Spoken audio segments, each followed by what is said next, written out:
think I'm live, or I'm recording, I think, now. But this message for you, Steve. You made a good question there about the grand jury statement in the New York State Constitution, saying that, excuse me, I'm trying to cook myself breakfast. But it does say in there that the grand jury has a right to investigate malfeasance in office. Also, it states that the grand jury can write a report. So that terminology after that statement of indict and malfeasance, there's another one. It means that grand jury can actually write a report where they can actually recommend the government what to actually do to fix the problem. Here in Niagara County, I actually found on the Niagara County Sheriff's website, there is a link talking about the history of the Sheriff's Office. And we are aware of this. We found out before but there was proof in there that the grand jury used to be impaneled in the Sheriff's Office, and the sheriff used to have a jury wheel in his office in the jury area where they go out and find jurors. They put names, random names, spin it, and then that person be called for the jury duty. Another gentleman that's been studying this is Stephen Walsh. He's actually writing a book on it.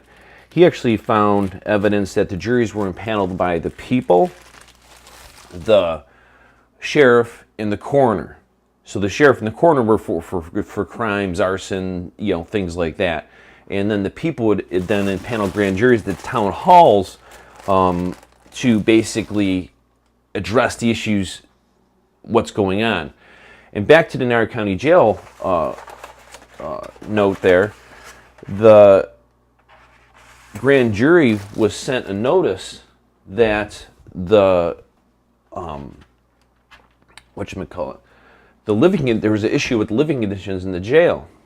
So what they did is the grand jury investigated it. So I had a discussion with a Judge Murphy on the radio, a Niagara County judge, and he says, yeah, there was one time at a grand jury, they were disturbed that this mother murdered her children.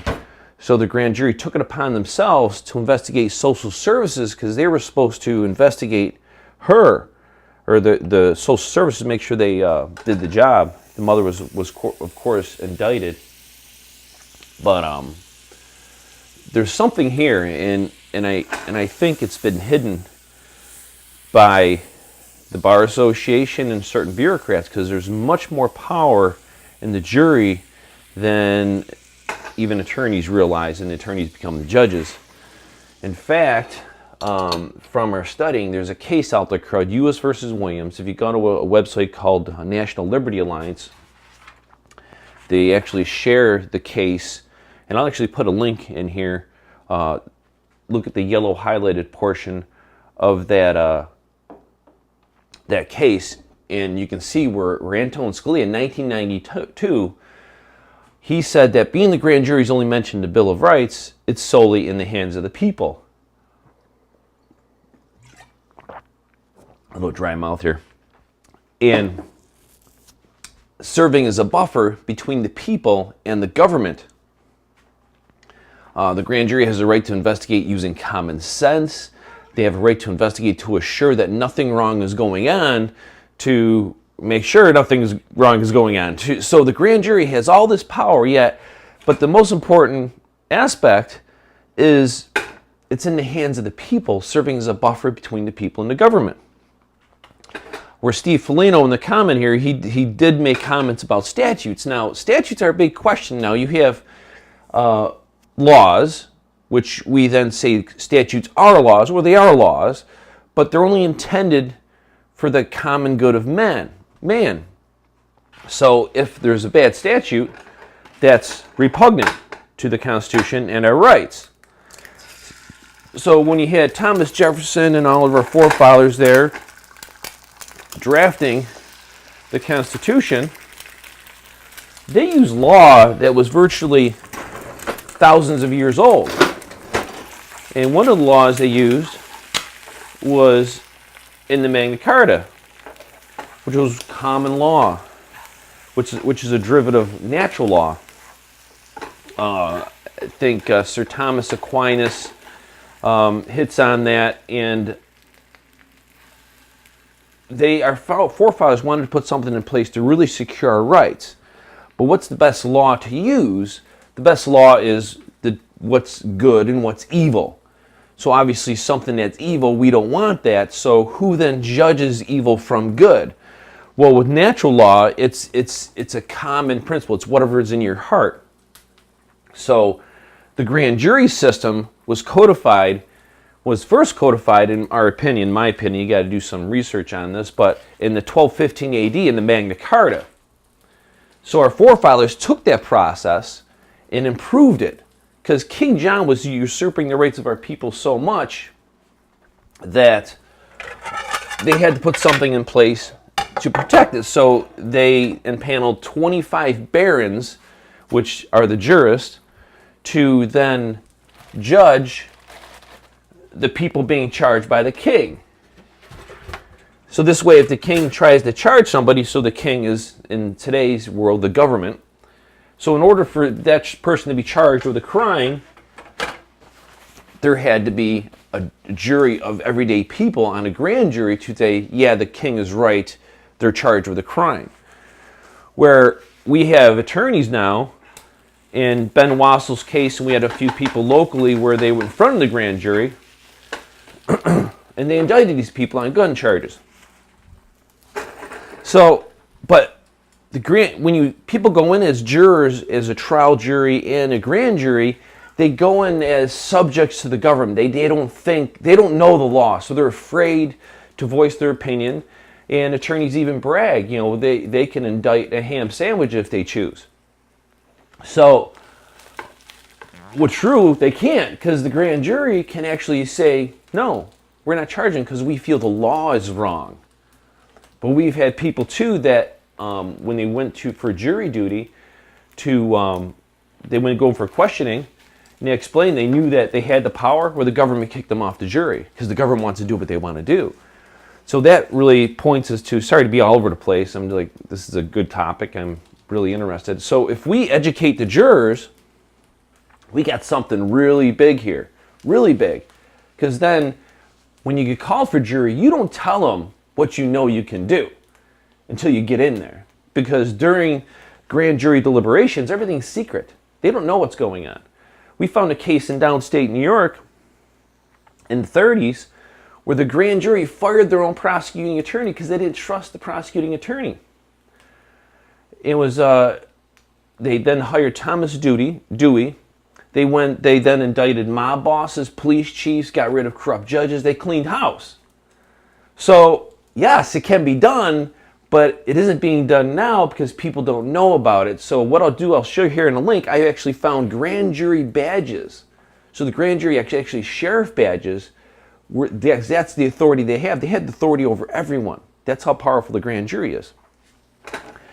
So I was doing some searches in New York State on government corporations, and sure enough, I came across the Onondaga County Grand Jurors Association.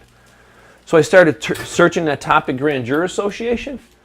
Could come to find out that they exist all over New York State, but nobody knows about it and nobody's using it, because a lot of these associations were started 30s, 40s, 50s, all the way out. I think the most recent one I found was back in the 70s. So upon further studying, I then found that California recently had very active grand jury associations, and California actually has statutes protecting more or less the power of the grand jury. And I'll share these videos in here and explaining what's going on, because during one of the conversations I had on the radio with our current district attorney, Carolyn Watazik, people call me all the time, Dave, the judge is on the radio, call and ask her questions. Dave, the attorney's on the radio, call and ask her questions. So I was talking to her and explaining to her the power of the grand jury. She goes, yeah, you're right, the grand jury is real powerful and this and that, but they have to use the law, she says. They have to use the law. I said, that's a good point.